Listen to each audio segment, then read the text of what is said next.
ဒီတခါတော့ကျွန်တော်က UFC 323ရဲ့ပွဲပြီး3တက်ချေတက်ကိုပဲပြောမှာမဟုတ်ပါဘူးကျွန်တော်တို့မြန်မာပရိသတ်တွေအတူတူဂုဏ်ယူလို့ရမယ့်အကြောင်းအရာတွေကျွန်တော်တို့ယုံကြည်ခဲ့တာတွေတကယ်မှန်ကန်ခဲ့တဲ့အကြောင်းတွေကိုအားရပါရပြောပြသွားမှာပါအားလုံးပဲမင်္ဂလာပါ Burmese Fight ကနေပြန်လည်ကြိုဆိုလိုက်ပါတယ်ဒီပွဲမတိုင်ခင်ကတကဘာလုံးမှာရှိတဲ့ Hawking ထုတ်တဲ့ပညာရှင်ကြီးတွေကဘာကျော်ချန်ပီယံဟောင်းတွေနဲ့ထိပ်တန်းဖိုက်တာအများစုကကျွန်တော်တို့ဖိုက်တာလေးအပေါ်တန်တရားရှိခဲ့ကြတယ်ဒါပေမဲ့ကျွန်တော်တို့မြန်မာပရိသတ်တွေရဲ့အမြင်ကတော့လုံးဝမလွယ်ခဲ့ပါဘူးအဲ့ဒီတိုင်းဖျောက်လဲဗန်ကကြာနာနာစွမ်းဆောင်ပြသွားခဲ့ပါတယ်ဒီနေ့မှာတော့ကျွန်တော်တို့အားလုံးအတူတူအောင်ပွဲခံရင်ဆွေးနွေးကြရအောင်ပါအရင်ဆုံးပွဲအခင်းချင်းကိုကြည့်မယ်ဆိုရင်ဒီပွဲကကျွန်တော်တို့ပရိသတ်တွေကိုရင်းခုန်စရာတွေအများကြီးပေးသွားပါတယ်ကျွန်တော်ထင်တဲ့ငါးချီကစားရမယ်ပွဲဖြစ်တဲ့အတွက်ဗန်အနေနဲ့အေးအေးဆေးဆေးနဲ့ပဲယုံထွက်ပြဖို့လိုတဲ့ခွန်အားချွေပြီးကစားရမယ်ဆိုတာမျိုးပေါ့ဒါပေမဲ့ပွဲ15နဲ့10မိနစ်အတွင်းမှာပဲတာယာကဗန်ကိုပုံကနေလွဲချလိုက်တဲ့အချိန်မှာတော့ကျွန်တော်တို့အားလုံးရင်းတတိထိဖြစ်သွားခဲ့ရတာအမှန်ပဲ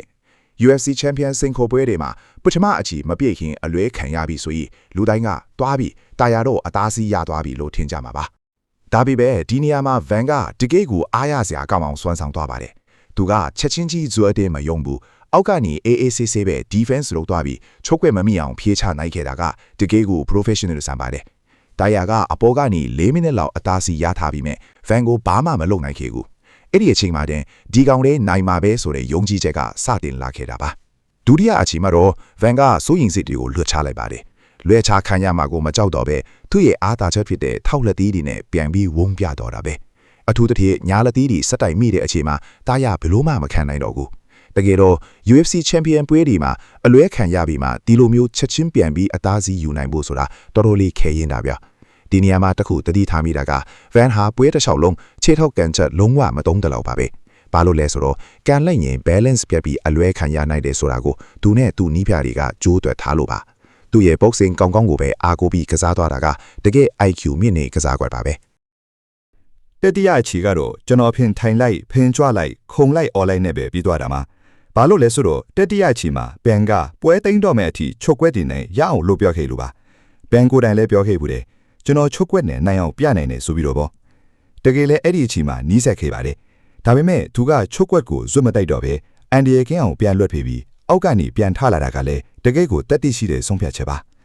စရုထအချီမှာတော့ဘာမှပြောစရာမရှိတော့ပါဘူးဘန်ကတန်ယာကိုဒူးထောက်အရှုံးပေးရတော့မယ်ဆိုတဲ့ပုံစံမျိုးထိအောင်အထိနှိပ်ကွက်သွားတာပါတဲဆူလိုတန်ယာဆိုတာအရင်ကဒီလောက်ထိထွေးထွက်တန်ယူထိအောင်အထိုးခံရဖို့တဲ့သူမဟုတ်ဘူးဒါပေမဲ့ဒီပွဲမှာတော့ဘန်ရဲ့လက်ထီတွေကြောင့်မျက်နှာတစ်ခုလုံးหนีရဲပြီးလုံးဝမခံနိုင်တော့တဲ့အထိဖြစ်သွားရပါတယ်ဘန်ကမျက်နှာကိုတင်မဟုတ်ဘူးစိတ်ဓာတ်ကိုပါရိုက်ချိုးသွားတာပ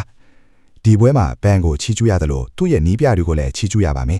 အထူးသဖြင့်နီးပြဒန်နီယယ်ဘေးတာကဘန်ကို body ပဲကြိတ်တော့ဒီကောင် body စုနေမင်းကိုမခံနိုင်တော့ဘူးလို့တွားပြောလိုက်တဲ့ချင်းကစားပြီးဘန်ရဲ့ body shot တွေထွက်လာတာပါအဲ့ဒီမှာတင်တဲ့ဆူလိုတန်းရဒူးထောက်ကျသွားပြီးပွဲသိမ်းသွားရတာပဲအခုဆိုရင်ဘန်က UFC မှာနိုင်ပွဲ9ပွဲထိရှိလာပြီး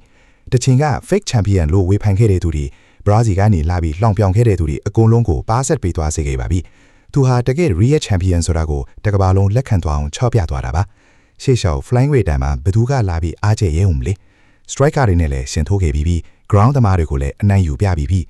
ဘန်ကနိုင်သွားတဲ့အချိန်မှာမြမအလန်ကြီးကိုခြုံပြီးကျွန်တော်မြန်မာပြည်ကပါဆိုပြီးဂုံယူဝင်းကျွားစွာကြောသွားတာဟာကျွန်တော်တို့မြန်မာတွေအတွက်ဘလို့မှပြောမတတ်တောင်ဂုံယူစရာပါအခုဆိုရင်ကဘာဘောက MMA ဇာတ်ကြီးတွေလည်းဘန်ရဲ့အကြောင်းကိုချီးကျူးစကားတွေရေးကြတော့မှာပါသူဟာအနီးကဖျိုင်ဘက်တွေကိုတော့ကဘာအဆင့် fighter တွေကိုပါအနိုင်ယူပြီး flying weight တန်းမှာဘရင်တပားလို့စိုးမိုးသွားမဲ့သူဖြစ်လာပါပြီနောက်ဆုံးအနေနဲ့ဘန်ဟာဒီပွဲမှာလည်း performance of the night ဆုကိုထပ်ပြီးဆွတ်ခူသွားပါတယ်ဆုတွေရရလေပရိသတ်ကိုဖျော်ဖြေမှုပေးနိုင်တဲ့ဆုတွေကိုပဲဆက်တိုက်သိမ့်ပိုင်နေတာပါသူ့အပေါ်အထင်သေးတဲ့သူတွေအကုန်လုံးကိုအမှန်တကယ်ကြိတ်ပြသွားတာဖြစ်လို့ဒီအောင်ပွဲကတော့အချို့မြင့်ဆုံးပါပဲအခုဆိုရင် Ben ရဲ့ Instagram မှာလည်း follower တွေ4သိန်းကျော်အထိတဟုန်ထိုးတက်လာနေပါပြီဒါဟာကဘာကသူ့ကိုစောင့်ကြည့်လာပြီဆိုတဲ့တိတ်တယ်ပါပဲကျွန်တော်တို့ရဲ့ Champion လေးရှေ့ဆောင်ဒီထက်မကအောင်မြင်ပါစေလို့ဆုတောင်းရင်ဒီနေ့ရဲ့အောင်ပွဲခံ30ချက်ကိုအဆုံးလိုက်ပါတယ်အားလုံးပဲသဘောကျလိုက်မယ်လို့ထင်ပါတယ်ကျေးဇူးတင်ပါတယ်ဗျာ